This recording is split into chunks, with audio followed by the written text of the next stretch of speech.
We've got a Superman movie coming out, and DC Comics are going all hands on deck to celebrate Superman with the Summer of Superman celebration. So we're going to be getting lots of Superman specials and giant size issues and all that kind of stuff. And we're going to be getting some miniseries about Superman side characters. Sounds great. You know, should we get a Supergirl series for the Summer of Superman? Yeah, if they have a really good story to tell that really highlights Kara Zor-El, and you want to do something really spectacular with that, that says something about Supergirl, I'm all for it. She's going to be in the movie. And if we can tie these things in naturally, I think it's a good idea. But what is unexpected is that they decided to put in a creator that doesn't come to Supergirl with the intention of telling a great story, but to push an agenda, in this case, a trans agenda. The Girl of Steel is joining DC's company-wide Summer of Superman publishing initiative ahead of her DCU debut in James Gunn's Superman movie this July, written and illustrated by Wet Moon and Teenage Mutant Ninja Turtles' Sophie Campbell, formerly known as Ross Campbell. Supergirl #1 will hit comic book shelves in May. I'm tired of Marvel and DC looking to streaming and video games and movies to dictate what kind of stories and the characterization that we're getting in comic books. Comics are the alpha when it comes to these characters and the stories. They should be leading the way on the future directions of the character and how they're presented. That's my personal opinion, and I'm getting very, very frustrated and fed up with all of a sudden DC Comics and other publishers looking to movies for the direction of what they should be doing with their publishing initiatives. And that just kind of pisses me off. But then you throw on top of that the Sophie Campbell decision. Sophie Campbell, formerly known as Ross Campbell, is a fantastic artist, has been for a long time, did some really cool stuff on TMNT during the early days of IDW, but does come to comic books as a writer with a very narrow-minded agenda, and it has all to do with Sophie Campbell and his, whatever's trans identity. That's the only stories that Sophie Campbell is allowed to tell these days. And if you need an example, a great example, go read Sophie Campbell's TMNT series at IDW, where Sophie Campbell was the writer for about 4 years. It was no longer about the Teenage Mutant Ninja Turtles. It was about Jenica in Mutant Town and the mutants in Mutant Town, because there was like a mutant bomb that made people into animal mutants, having a new identity and transitioning into being something else. Oh, wow. I wonder how I spotted what you were trying to tell there. And it wasn't fun, cool stories about 4 brothers with a weird rat dad fighting ninja fights. It was about Jenica getting the band together. How's this person going to receive Jenica as they're going through their transition? Awful. It drove a lot of people away. And that obviously is an enormous part of my skepticism with Sophie Campbell coming aboard to be the new writer of this Supergirl series. Now, certainly, Sophie Campbell is a terrific comic book artist. And as a writer, Sophie Campbell is a terrific comic book artist. But a terrible writer cannot write herself out of a paper bag. And that will be the point of view of this story. And I'm going to explain to you exactly how it's going to play out in this new Supergirl series. Per DC, the upcoming Supergirl series will take Kara Zor-El in a new direction, away from Metropolis and back to the town of Midvale. But returning to her hometown after so many years away already presents some challenges. There's already another Supergirl there, protecting the town and saving the day. The Maiden of Might must discover the imposter's identity and stop them before her life is stolen. Supergirl will sport a brand new costume designed by acclaimed artist Stanley Art Germ Lau, who also provides a cardstock and foil variant cover for the first issue alongside Campbell's main cover. So there exactly is how we're going to get the Sophie Campbell self-insert character, which no doubt is what Jenica is or was in TMNT. Have no doubt, Jenica is not a turtle sister. That is Sophie Campbell incarnate in the fucking series, and Sophie Campbell will be the imposter Supergirl. Kara Zor-El will return, realize there's another Supergirl that's transitioning into playing her part, will try to stop her, and then along the way realize that this imposter Supergirl that is really just Sophie Campbell was actually better than Supergirl the entire time. That is the story, because there is no story to be told that isn't specifically about Sophie Campbell and Sophie Campbell being trans. I've seen this too many times. This is how it plays out every single time. And this is why I'm completely against the idea of really having any trans creators at Marvel and DC anymore, because this is all that they can do as modern creators. Now, of course, in the past, we've had very, very effective writers that were trans, specifically at DC in the form of Rachel Pollack on Doom Patrol. And while certainly that delved into some topics that were very, very important to Rachel Pollack and their identity and all that kind of stuff, they were actually able to write the series and just include it a little bit. But these modern writers like a Jadzia Axelrod and a Sophie Campbell cannot help, because their ego and their narcissism is so out of fucking control that the entire series will end up being about their journey and acceptance and all that stuff. And of course, Kara Zor-El will accept this new imposter that is in fact Sophie Campbell as being even better than her. Now, as far as the new costume on Supergirl, it looks fantastic.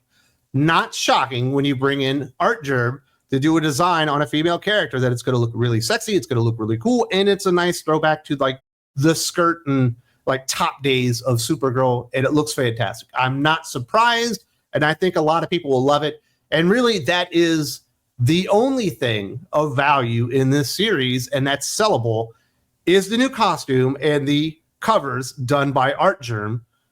And it's probably the only reason the series even really exists, is to sell variant covers for collector appeal and all that kind of stuff, because there are a lot of Art Germ fans out there. And Art Germ certainly has a long-standing history of doing awesome stuff with Supergirl covers. We need a new Supergirl series to coincide with the movie so we can put Art Germ covers on it so it'll actually sell to people, because there's collector value in it. Who are we going to hire? Let's let one of our editors do that. And they're like, fuck that. We want to tell a trans allegory story in Supergirl and make this just a banger, a cracker of a series that comic book readers will revolt when they get to the very first issue. And that's the problem. They don't think about these things as stories anymore. This is just a propaganda pamphlet with a really nice baseball card attached to the cover. And that's kind of how they're treating it. And that's why we're getting crap like this. It's only coming out because there's a movie. They don't actually have a story to tell with Supergirl. So they went out there and hired somebody that will do anything but write that story, but we're going to get covers. And that's why we're supposed to be excited. Now, not all is lost in the Summer of Superman initiative. We will certainly be getting plenty of Superman. This certainly doesn't celebrate him, but we're also going to be getting another character. DC recently announced Krypto, the Last Dog of Krypton #1 by Ryan North will hit shelves in June, just in time to reach audiences before Superman's theatrical release the following month. Throughout the 5-issue miniseries, Krypto will navigate the perils and triumphs of life for a lost alien dog searching for his missing best friend. When he lands on Earth, he doesn't understand what's going on, where he is, or how to find little Kal-El, leaving him to figure things out the way only a canine can. Although Krypto is already recognizable in the DC universe, Krypto, Last Dog of Krypton offers something different. North wanted to dig into Krypto's adventures with Superman, including what it would be like for a dog who doesn't speak or effectively communicate to grasp an entirely unfamiliar planet. The tail wagging the dog once again. Hollywood initiatives making DC put out a product that they're probably not even interested in producing at this point. And I will freely admit, because I do have a wife and 3 boys, that when the Superman trailer comes up and they see the dog, they lose their minds. They like the dog a lot. And I believe that they will be pushing a pretty decent amount of merch when it comes to the dog and stuff like that. I think the Superman movie will do well and kids will want the dog. So they're having a dog comic book come out. But once again, it's Hollywood dictating the current course and trajectory of DC Comics, which I'm completely against, even if I understand that there is a bit of merit to it, but it's kind of overtaken the entire system. Krypto without Superman should be fun. I like Krypto. I've seen Benji. Benji with superpowers kind of works for me. It should be fine. Ryan North, not a very serious writer. He's obviously doing One World Under Doom right now. I'm very, very skeptical that it'll be good, especially after the first issue, which was kind of just whatever. It wasn't good or bad. It was just kind of somewhere in between. But he likes to write kids comic books. He likes to write dinosaur comic books. And Ryan North's approach, which is much more jokey and not serious, probably works just fine for a Last Dog of Krypton book. As far as like the unique canine perspective of Earth and arriving and not being able to communicate with people, it kind of sounds stupid to me. But like I said, I liked Benji when I was a kid. And there was recently a Benji remake on Netflix, and I watched it with my oldest son a few years back, and he likes Benji too. So I guess it could be fun. It's certainly a book not aimed at adults. This is aimed at children. Unfortunately, it will be going into comic book shops which don't really have a younger audience. They have a very adult audience. If they really wanted to get this out and get it into the hands of children, they should have Scholastic produce it or work in conjunction with Scholastic to distribute it to where it actually gets into book fairs and bookstores and stuff like that. Releasing it as a floppy comic book aimed at 45-year-olds.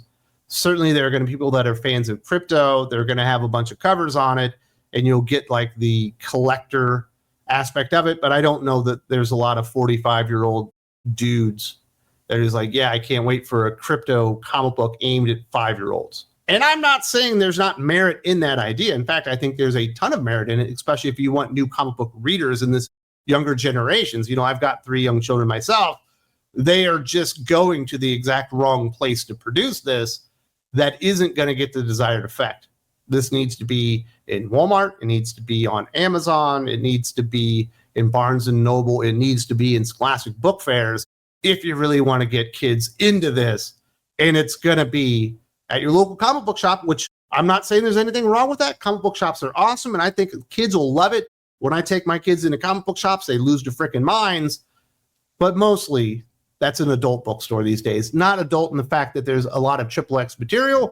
It's adult in the fact that a vast majority, overwhelming majority of the audience are adults. Unfortunately, it has merit, but they're doing it kind of wrong. But it's certainly going to be a billion times better than that stupid Supergirl series. And I don't understand why DC keeps pushing this agenda on their audience that has firmly rejected it essentially every single time they've tried to do it. They've said, no, Moss, aka fuck you very much. I don't want this. Yet they continue to go down this path to irrelevance and basically failure. And that's going to be the ultimate outcome of this, unless they course correct and actually make comic books for people that want to read comic books. If you like the no-nonsense approach, a little bit of honesty about comic books, and you like what we're doing here on Think Critical YouTube, and you would like to help us in our mission to keep the lights on, keep moving forward, keep all the content flowing, the best place to do that is Think Critical Patreon. There's a link in the video description. There's a button right here. You show up, we got lots of tiers, lots of podcasts, bonus content, videos, and all that kind of stuff. And I firmly believe there is a tier for every one of you out there. If you'd like to help us and become a member of the family, that's the best place to be.